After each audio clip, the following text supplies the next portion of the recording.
Hello everyone, so today I want to talk about movies I've watched recently as well as TV shows and just give my opinions on them for you today. And if you guys want to skip right to the video, I'll have a timestamp on the screen right here for you to do so. Also, it'll be down below the description and the whole video will be timestamped so you can skip around. And now let's get into some quick disclaimers. Number one, this is just my opinion. I'd like to hear your takes down below. I will have links to every single thing that I reference in this video. So if you're interested in checking them out, please click on the description.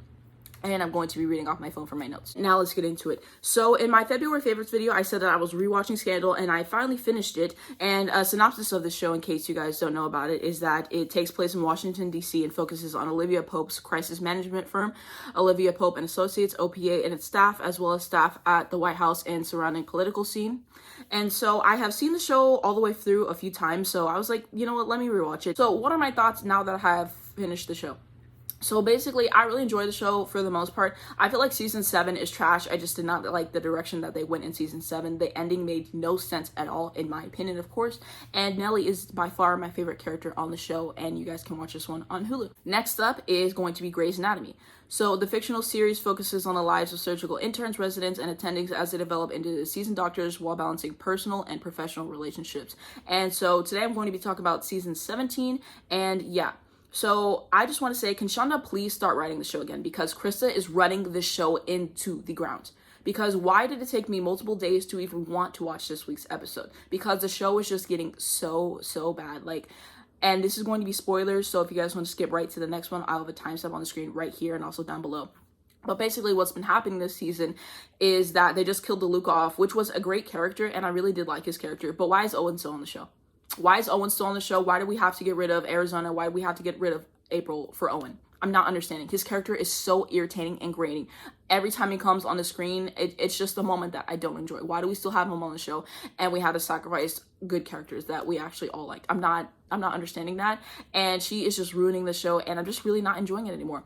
Why am I still watching the show? Well, because I spent 16 seasons watching the show, so of course I'm going to want to see how it ends. That's the only reason why I'm keeping on with the show.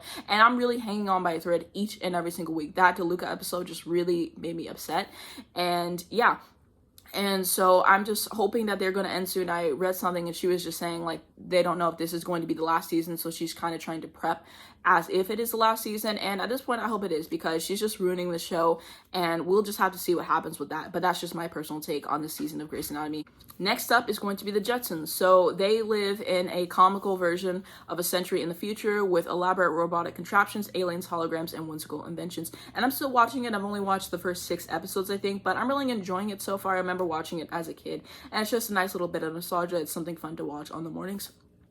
And this is going to be on HBO Max. And now on to La La Land. So Sebastian and Mia are drawn together by their common desire to do what they love, but as success mounts, they are forced with decisions that begin to fray the fragile fabric of their love affair, and the dreams they work so hard to maintain in each other threaten to rip them apart. And so I remember watching this years ago when it first came out, and I absolutely love this movie, and I might have watched it one time since then, but it's been a really long time. So I was like, let me watch this movie again. And I really enjoyed myself. It was so interesting to learn that Ryan Gosling actually learned to play the piano for this movie. And once you learn that, and once you see how amazing he is in the movie at playing, and just the music in general was really good, and the acting as well, but that just really had me gain a new dimension of respect for him as a musician, as an actor, as everything. And I really love this movie, and it was just a nice movie to watch again. Soundtrack is very good, and I rented this one on iTunes. Next up is A Star is Born. Seasoned musician Jackson Marie discovers and falls in love with struggling artist Allie. She has just about given up on her dream to make it big as a singer until Jackson coaxes her into the spotlight. But even as Allie's career takes off, the personal side of their relationship is breaking down as Jackson fights an ongoing battle with his own internal demons. And so my thoughts on this, Lady Gaga and Bradley Cooper did an exceptional job with this movie. They have such chemistry. It really shines through and through. The acting is incredible. And I really do like the music as well. And one thing I found interesting in them talking about the movie is they said that they had the cameras following them on the stage, so you can see them as performing. You can get an idea of what it feels like to go on stage performing, and I really like that detail because they usually shoot from the crowds, and they noted, and they were talking about just like the little details that they put in for movie and interviews, which I found interesting. I will have those linked down below for sure. But yeah, I just really love this movie. I thought that it was fantastic. They both really brought something great to this, and yeah, this is going to be on HBO Max. Next up is going to be Dreamgirls. So the synopsis for this one, a trio of black female soul singers cross over the pop charts in the early 1960s, facing their own personal struggles along the way. So what is really cool about this movie is that Beyonce and Jennifer Hudson are in the same movie. That is enough incentive to watch it. Everything else is just a cherry on top. Jamie Foxx does an incredible job, as do the rest of the actors on this. And it was just so enjoyable. The soundtrack alone, I think, is really worth watching this movie. And just impeccable. Really well done.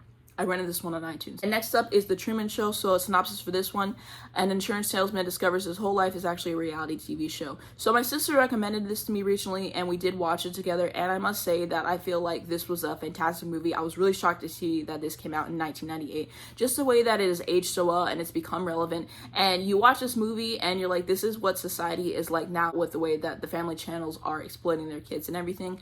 And it's just a brilliant movie. I thought Jim Carrey gave an excellent performance, and I watched this for free on YouTube, which was very cool. Next up, we have LEAH, REMINI, Scientology in the Aftermath.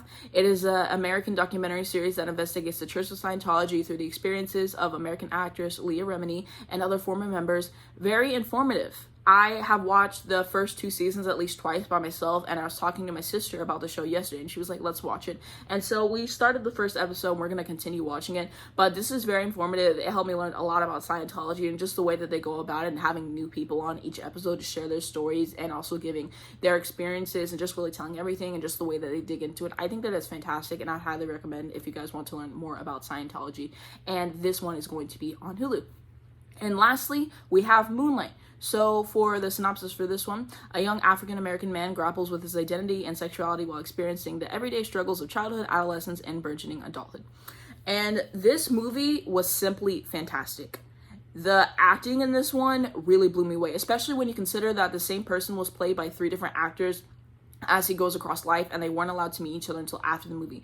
And realizing that just really blew my mind, because they were all really able to capture the essence of the character without meeting each other. Everyone gives incredible acting performances this whole movie, and I appreciate every single little detail. You can tell that there was a lot of care put in this movie to tell the story right, and I really appreciate that. And just the way that the movie was shot, everything about it, I just really, really loved it. And there's some interviews that I watched that I thought were fantastic with the cast, so I would highly recommend checking those out. And I'm glad that I watched this movie now in 2021, because now I really understand it and I get it, versus if I would have watched it when it came out, I wouldn't have gotten necessarily everything. And so yeah, this movie was simply fantastic. Absolutely loved it. Deserved every single accolade it got and more. One of the best movies I've ever watched. And yeah, that's all the movies and TV shows that I've watched recently and my thoughts on them. So what do you guys think about these? Have you watched any of these before? Are there any ones that I should check out that I have not watched yet that you guys love? What have you guys been loving lately? Leave those down below in the comment section. But thank you guys so much for watching my video. If you did enjoy it, please be sure to give it a like down below. You guys can also hit the subscribe button, and if you hit the bell next to that, you'll be notified every single time I post a new video. First link down below description is going to be my second channel, which you guys can follow me on to see more of me. I do have a Twitter and an Instagram if you guys are interested in that as well as information to help people on death row. And lastly, there has been a rise in Asian hate crimes due to the epidemic and everything, so I have information to educate yourselves down below. If you have any of the resources that I can use to help people, let me know. Thank you guys so much for watching, and I'll see you on my next video.